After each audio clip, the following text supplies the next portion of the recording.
This is the typical skinny fat physique, commonly referred to as the dad bod. Minimal muscle, excess fat, and just a tad bit overweight. And here's the truth. This type of body is becoming the norm for most guys. And here's the problem. Most guys think that the only solution is doing endless cardio or starving themselves. And that's wrong. And if you do that, you'll stay in that endless cycle stuck forever. So how do you lose fat, build muscle, and stay lean all at the same time? In this video, I'm going to show you exactly how to fix it step by step. Stick around because by the end of this video, you'll know the exact formula that you need to replicate in order to transform your body without wasting months on doing the wrong approach, as well as having an enjoyable life. Let's get into it.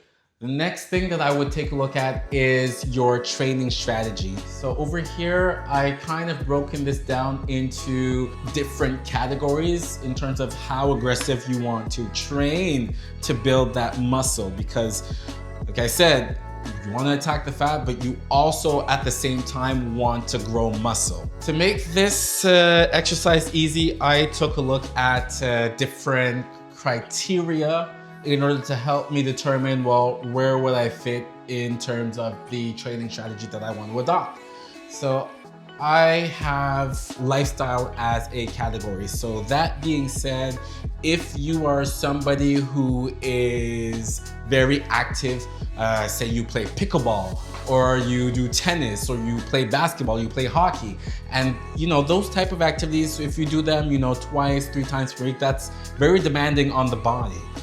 So you would tend to be on the active side of your lifestyle if you do those activities. However, if you're like me and you only work out in the gym and you seldom do other types of activities, well, then you would be more on the sedentary side. Same for your job.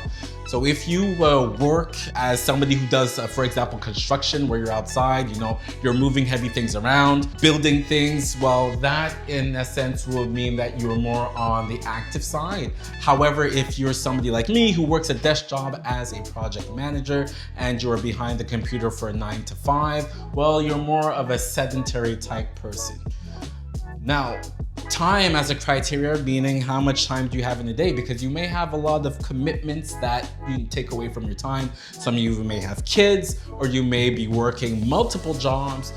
You want to spend time with your family, friends. You have other priorities that are taking away time. There's only 24 hours in a day. So if you're somebody who is limited on time, you're going to be more on this side of the spectrum. But if you're somebody who has a relatively flexible schedule, you're going to be more on this side. And the last criteria is the desired physique that you want.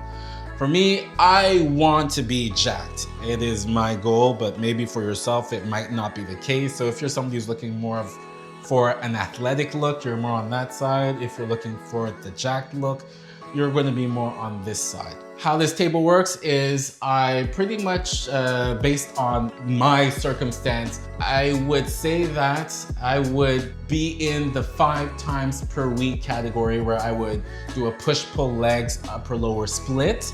But since I have a limiting factor in terms of my time, because I do have 3 jobs, and that makes it a little bit more challenging for me to work out 5 times a week. So since I have that limiting factor here, I'm actually opting for the 4 times a week, where I would do an upper lower split.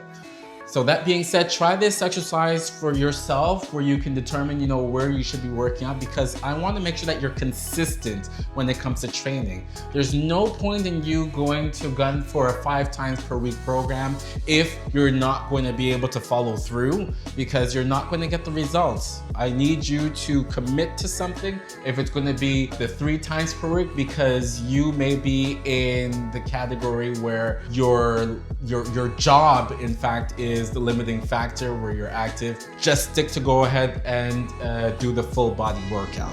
Last is your active recovery. The list isn't very long, because this is the cardio part that nobody likes to talk about. What I would do if I really want to go ahead and address, that skinny fat look where I want to go ahead and burn the fat while gaining muscles and stay lean, is to perform low intensity steady state cardio for 2 to 3 times per week. I would do that for 20 to 30 minutes where I would aim for a heartbeat between 20 to 130 beats per minute. Reason being is that when you can do this type of activity, it's not as strenuous. It doesn't demand as much energy as you would on days where you would be working out. And that will make it easier for you. So I would do a 20 or 30 minutes on a treadmill. And while you're walking on a treadmill, you should be able to, have a conversation with somebody. You shouldn't be out of breath while performing this exercise. For me, one of my jobs is I am a cater waiter. So that has me on my feet walking up and down. So that will get me my 10,000 steps in that day. So that is another form of doing a low intensity steady state cardio where I'm walking around, busy serving and removing plates and washing things on my feet. That is a form of active recovery. So there you have it, guys. This is what I would do in order to address the skinny fat problem. Now, this video was inspired by one of my subscribers asking me the question, "Hi, what do you think about body recomposition? Because I don't understand what to do first, burn fat or build muscle." So my short answer is do both. Now, if you found today's video helpful, go ahead and drop a comment if you have any more questions or anything else that you'd like me to cover. And if you did enjoy today's content, go ahead and smash that like button. Train hard, train smart, and I'll catch you in the next one.